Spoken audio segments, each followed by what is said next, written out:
Bonjour chers étudiants et bienvenue à tous les étudiants qui suivent le module de la mécanique du point. Je continue la série des corrigés des devoirs surveillés des différentes universités marocaines. Aujourd'hui, je vais corriger le devoir de l'université de la faculté des sciences et techniques de Beni Mellal de l'année dernière, 2020-2021. Bien. Donc, comme d'habitude, le sujet, vous pouvez le télécharger dans la description de la vidéo. Essayez de le bien travailler avant de regarder la solution. Aussi, pour encourager cette chaîne à se développer, n'oubliez pas de liker la vidéo et de la partager avec vos amis.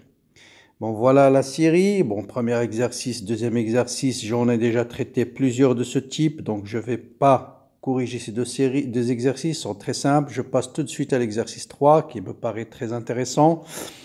Soit R O X Y un repère absolu menu de la base IJK, R1 OI1 I2 K le référentiel relatif d'origine OA et ton mouvement rectiligne sur l'axe OZ. Donc en mouvement rectiligne sur l'axe OZ, on vous donne OA est égal à AT suivant K. A c'est une constante. Bien. Ensuite, R1 tourne autour de l'axe Z avec évitation angulaire constante, oméga 1. Donc, oméga de R1 par rapport à R, c'est θ point suivant K. Dans le plan horizontal, OA, I1, I2, une tige T tourne autour de l'axe OZ avec une vitesse angulaire phi est égale. Donc, oméga 2 fois T, ça veut dire phi point est égal à oméga 2. Donc, phi point, si vous voulez, c'est oméga 2. Voilà, et ρ, c'est le vecteur unitaire de la tige T. Un point M est assujetti à se déplacer sur la tige T et le représenter dans le référentiel R1 par la distance OAM est égale à ρ suivant ρ. Tous les résultats doivent être exprimés dans la base ρ au phi K. Donc voilà le schéma. Donc vous avez le repère O, X, Y, Z qui est un repère absolu. Ensuite, vous avez un repère, vous avez trois repères. Voilà le repère R, voilà le repère R1 qui est O1, U1 et U2. Ensuite, vous avez qui tourne avec un angle θ point autour de K. Ensuite, vous avez ρ et E phi. Voilà. Et le point M, il est là, et la tige, elle est là. Il se dépasse dans le plan U1 et 2. Voilà, j'espère qu'il faut bien comprendre le schéma avant de commencer. Bien sûr, voilà l'angle phi. Donc, la tige tourne avec une vitesse angulaire phi point autour de K. Bien. Donc, les questions sont classiques. C'est déterminer vitesse relative absolue d'entraînement, gamma relative, gamma d'entraînement, gamma de Coriolis, gamma absolue par la loi de composition des vitesses, et par l'étude dynamique du point M, c'est-à-dire par calcul direct. Donc voilà, c'est un exercice très intéressant. Je vous conseille de bien le faire vous-même votre propre solution avant de regarder la vidéo. Ça va vous permettre de corriger vos erreurs. Bon, allons-y donc. Donc voilà, comme je disais, on a trois repères. On a le repère R en rouge. Ensuite, le repère R1 en vert qui tourne avec une vitesse angulaire θ point autour de K. Et vous avez le repère R2 qui est ρ au phi. Donc la tige, il est confondu avec le vecteur ρ. Vous avez oméga de R1 par rapport à R, c'est θ point. Oméga de R2 par rapport à R1, c'est phi point, suivant K toujours. Vous avez deux vecteurs OAM, c'est-à-dire cette distance-là, c'est ρ suivant ρ. Et vous avez OO1, c'est A fois T suivant K. C'est-à-dire cette tige se déplace aussi suivant l'axe Z. Tous les résultats doivent être exprimés dans la base ρ au phi au K. Allons-y donc. Première question, expression de la vitesse relative. A. Vitesse relative. Donc là, il faut absolument connaître les définitions. Quelle est l'expression de la vitesse relative? Donc vitesse relative, par définition, c'est quoi? C'est la dérivée du vecteur OAM par rapport à T. Donc quoi je dérive? Je dérive par rapport au repère R1. D'accord? Donc c'est la dérivée avec OAM. Bien sûr, c'est ρ suivant ρ. Là, il faut faire très très attention. Voilà le repère R1, c'est le vecteur en vert. Donc vous voyez bien que ρ n'est pas fixe dans R1. D'accord?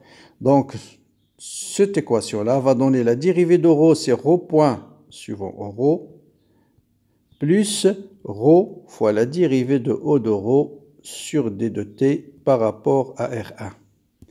Maintenant, c'est quoi la dérivée de ρ? Dérivée de ρ sur D de T par rapport à R1. C'est bien sûr, vous appliquez la formule générale, D de ρ sur D de T par rapport à R2, qui est OA, ρ au phi, plus oméga de R2 par rapport à R1 vectoriel ρ. Donc, ce terme est égal à combien? ρ, il est fixe dans le repère ρ au phi, donc sa dérivée c'est 0. Ensuite, oméga de repère R2 par rapport à R1, puisque R2 tourne avec un angle phi, c'est phi point, donc phi point suivant K, vectoriel ρ. Donc, est égal, K vectoriel ρ, c'est E phi. Donc, c'est égal à phi point suivant E phi.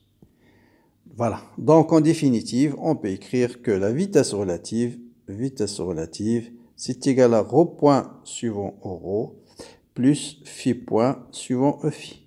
Voilà. Et j'encadre, je l'ai exprimé bien sûr dans la base. J'ai exprimé dans la base ρ au phi. Voilà la vitesse relative. Bien. Question suivante. C'est la vitesse d'entraînement. Donc, calcul de vitesse d'entraînement. Bon, on a. C'est quoi l'expression de la vitesse d'entraînement? Donc, la vitesse d'entraînement, c'est la vitesse de l'origine du repère mobile, c'est-à-dire dérivée de OO1 sur D de T, d'accord, plus oméga de R1 par rapport à R vectoriel O1M. Donc, c'est ça la définition de vitesse d'entraînement. Bien sûr, la dérivée de OO1, puisque OO1 est égal à alpha AK suivant K, A fois T suivant K, donc sa dérivée directement c'est A suivant K, plus oméga de R1, attention, dans oméga de R1 c'est θ point suivant K, vectoriel OAM c'est ρ suivant ρ. Et donc ça me donne A suivant K, plus ρ θ point, K vectoriel ρ, c'est E phi. Donc voilà. K vectoriel ρ, c'est E phi, la vitesse d'entraînement. Donc c'est ρ θ point. Et donc la vitesse absolue, la vitesse absolue, c'est la vitesse d'entraînement plus la vitesse de Coriolis, la vitesse d'entraînement, pardon, plus la vitesse relative. Donc ça sera A fois K plus ρ point suivant ρ plus ρ facteur de θ point plus phi point suivant E phi. Donc voilà l'expression de la vitesse absolue. Bien. Maintenant, on va déterminer expression de... On va passer aux accélérations. Toujours, on commence par accélération relative. Accélération relative. Donc, toujours la définition. Gamma relatif, par définition, c'est la dérivée de la vitesse relative par rapport à t. Je dérive dans, dans le repère relatif. Donc là, je vais rappeler l'expression de la vitesse relative. Donc, vitesse relative, on avait trouvé c'est ρ point suivant ρ plus ρ fois phi point suivant E phi. Allons-y donc. Donc, la dérivée de ρ, ça va me donner ρ seconde suivant ρ. La dérivée de ρ, on a dit déjà, c'est phi point. Donc, plus ρ point, phi point suivant E phi. Plus ρ point, phi point suivant E phi une deuxième fois. D'accord? Donc, je vais ajouter tout de suite. Donc, plus ρ point, phi point suivant E phi. Donc, ρ point, donc deux fois. Plus ρ phi seconde, puisque phi point est une constante, donc tout de suite c'est nul. Donc plus ρ fois phi point, la dérivée de E phi, donc la dérivée de E de phi sur D de T par rapport à R1, c'est la même chose. C'est phi point suivant, donc c'est phi point, donc la dérivée, donc moins phi point, parce que moins phi point suivant ρ. D'accord? Donc, moins phi point suivant rho, parce que K vectoriel E phi, c'est moins rho.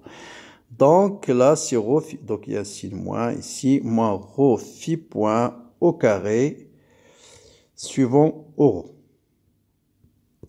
Bien. Donc, voilà gamma relatif. Donc, gamma relatif, si je récapitule, ça sera rho seconde. Donc, moins, il manque un terme. Bien, donc il manque rien. Donc, rho seconde moins rho phi point au carré suivant rho plus 2 rho point phi point suivant E phi. Est-ce que c'est clair? Gamma relatif. Hein? Donc là, il suffit d'aller doucement. Donc, n'oubliez pas, donc j'ai ici calculé d de E phi par rapport au temps. Ça, c'est E phi, d'accord? C'est d de E phi sur d de t par rapport à R2, qui est 0, plus oméga de R2 vectoriel E phi. Ça me donne K vectoriel E phi sur moi rho. C'est pourquoi j'ai obtenu ce terme-là. Donc voilà pour gamma relatif. Gamma d'entraînement. Donc tout de suite, on va enchaîner. Accélération d'entraînement. Accélération d'entraînement. C'est un très bon exercice à mon avis d'entraînement pour bien faire la différence entre gamma relatif, gamma d'entraînement et gamma Coriolis. Là aussi, vous appliquez juste la définition. C'est quoi gamma d'entraînement? C'est l'accélération de l'origine du repère d carré sur dt carré plus oméga de R1 par rapport à R vectoriel, le même oméga vectoriel au AM.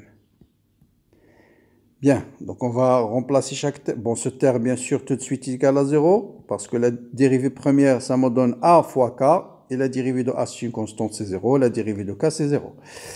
Donc, tout de suite, qu'est-ce qu'il va me rester? Donc, gamma d'entraînement, ça sera égal. Oméga, c'est θ point suivant K, vectoriel, θ point suivant K, vectoriel, OM, c'est rho suivant rho. Donc, ça vous donne gamma d'entraînement, c'est θ point au carré fois rho. K vectoriel rho, c'est E phi, et K vectoriel E phi, c'est moins rho. Donc, c'est égal avec un signe moins ici, rho. Donc, voilà l'accélération de Coriolis. L'accélération d'entraînement, pardon. Donc, l'accélération d'entraînement, hein, c'est d'entraînement. Donc, bien sûr, par lapsus, il faut chercher gamma Coriolis. Dernier point, calcul de gamma de Coriolis cette fois-ci. On sait que, par définition, gamma Coriolis, c'est 2 oméga de R1 par rapport à R vectoriel, la vitesse relative. D'accord? Donc, c'est égal, je remplace, 2 oméga, ce sera 2 θ point suivant K, vectoriel, et la vitesse relative, on avait trouvé, c'est rho point suivant rho, plus rho fois phi point suivant E phi.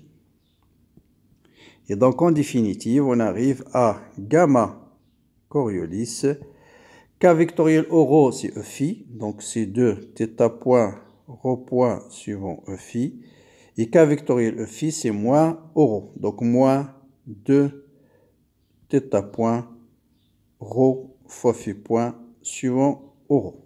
Donc voilà gamma Coriolis, donc moins 2 rho θ point phi point suivant rho plus 2 rho, voilà, c'est exactement l'expression de gamma Coriolis. Bien. Donc, on a tout déterminé. On a déterminé gamma d'entraînement, gamma relatif, gamma Coriolis. Maintenant, gamma absolu, se fait de faire la somme des trois. Donc, gamma absolu, ça sera... Donc, on va faire la somme. Donc, je vais faire la somme. Je l'écris ici devant moi. Donc, moins rho fois phi point au carré, moins rho θ point au carré, moins 2 fois rho phi point θ point. Je réunis tout ce qui est suivant au rho. Ensuite, plus 2 fois rho point phi point plus 2 rho point θ point. D'accord, là, il faut faire attention, rho point θ point suivant E phi. Donc, voilà l'expression de gamma absolue. Donc, il n'y a rien à démontrer. Il suffit de faire la somme des différentes expressions que nous avons déjà déterminées. Très bien. Donc voilà pour la première partie, on a fait l'étude des différentes vitesses et accélérations par la loi de composition des vitesses. Grand 2, on va retrouver la même chose par calcul direct. Calcul direct. Et souvent, calcul direct, je vois, c'est très simple. Pour le calcul direct, il suffit d'exprimer d'abord le vecteur OM, qui est égal à OO1 plus OAM. Hein? Donc, OO1, c'est A fois T suivant K, et ρ suivant ρ. Il faut exprimer tout dans la base ρ phi. Maintenant, pour la vitesse, vous dérivez tout simplement ce vecteur par rapport au paire absolu. Donc, la dérivée de A fois T, ça vous donne A suivant K. Et puis, la dérivée de ρ fois ρ, c'est ρ point suivant ρ, plus ρ, dérivée de O de ρ, sur D de T par rapport à R. Et ça, on l'a déjà démontré, qui est égal, donc tout de suite, c'est A suivant K, plus ρ point suivant ρ.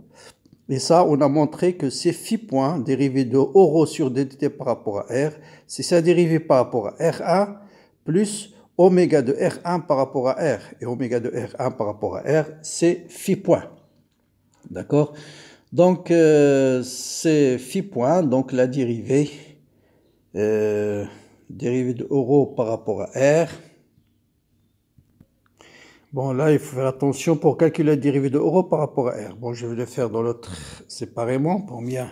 Donc, on a besoin de quoi? On a besoin de calculer dérivée de O de ρ sur D de T par rapport à R. Donc, je peux le calculer de deux manières différentes. Soit de dire, c'est la dérivée de ρ sur D de T par rapport à R2 plus oméga de R2 par rapport à R vectoriel ρ. Sachant que oméga de R2 par rapport à R, c'est oméga de R2 par rapport à R1 plus oméga de R1 par rapport à R. Oméga de R2, c'est phi point, oméga de R1, c'est θ point, suivant K. Et donc, la dérivée de E de ρ sur D de T par rapport à R, ça sera, par rapport à R2, bien sûr, c'est 0, parce que ρ est fixe dans R2. Donc, il va me rester juste phi point plus θ point suivant K. D'accord? Voilà. Donc, une fois que j'ai calculé ce terme, je le remplace ici. Donc, il est égal à A suivant K plus ρ point suivant ρ plus ρ fois θ point plus ρ phi point suivant K. Voilà, dérivée de ρ. Voilà, suivant K. Suivant, il y a, bon, il manque un terme. Pardon, là, j'ai oublié un terme. Donc là, j'ai déterminé juste oméga. Donc la dérivée de ρ sur D de T par rapport à K, c'est oméga, mais il ne faut pas oublier vectoriel ρ. Donc ça me donne phi point plus θ point, K vectoriel ρ, c'est E phi. Voilà. Donc je vais ajouter ici ρ facteur de θ point, phi point suivant E phi. Voilà. Donc la vitesse, vous pouvez comparer avec la vitesse absolue qu'on a trouvée tout à l'heure. Normalement, on devrait tomber vers le même terme. Donc, A suivant K, plus ρ point suivant ρ, plus ρ facteur de θ point, phi point suivant E phi. Voilà, c'est exactement la vitesse absolue. Voilà, c'est A suivant K, plus ρ point suivant ρ, plus ρ facteur de θ point, plus phi point suivant E phi. D'accord?